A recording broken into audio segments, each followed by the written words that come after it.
अनोखा दहेज। सीमा और संजय मानो एक दूजे के लिए ही बने थे।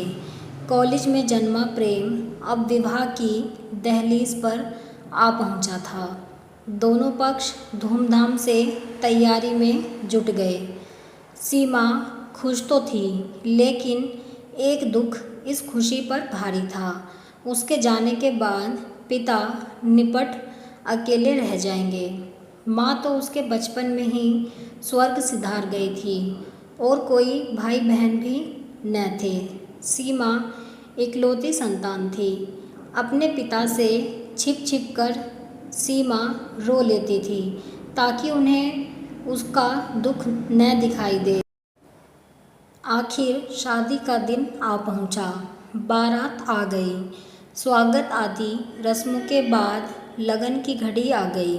सीमा पूर्ण श्रृंगार में मुस्कुराती हुई संजय के सामने आई।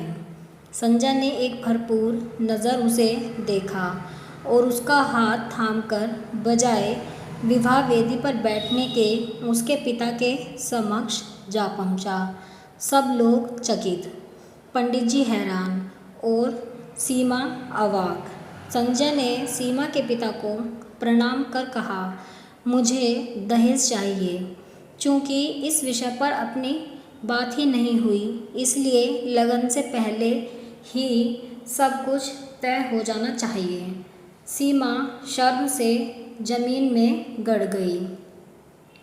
इस लोभी के साथ विवाह के लिए उसने सारी मर्यादा ताक पर रखकर पिता से वचन लिया था और उन्होंने भी पुत्री स्नेह के वशीभूत हो इसके विषय में कोई खोजबीन न करते हुए हाँ कर दी थी।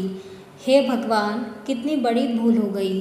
सीमा के भय से कांपते मन ने तभी संजय का ये स्वर सुना, पापा, मुझे दहेज में आप चाहिए ताकि सीमा कोई दुख लेकर मेरे साथ न जाए और मेरा परिवार अपनी पूर्णता पा सके। खुशी और गर्व से सीमा के आंसू निकल आए। संजय ने उसे एक नज़र देखकर ही उसकी मुस्कान में छिपे दर्द को पहचान लिया था। जीवन साथी इसी को तो कहते हैं। उसके पापा ने आपत्ति लेना चाहा तो संजय ने ये कहते हुए रोक दिया, प्लीज़ पापा, मैं अधूरी ज़िंदगी नहीं जीना चाहता, आप हमारे साथ चलिए। सीमा ने संजय के माता पिता की आंखों में भी सहमति भरा सुकून देखा। उसके पिता के स्वीकृति देने के साथ ही लग्न आरंभ हुए। उस दिन एक परिवार के साथ प्रेम ने भी मानो पूर्णता पा ली थी। आप कमेंट में ज़रूर बताएं कि आपको ये कहानी कैसी लगी है।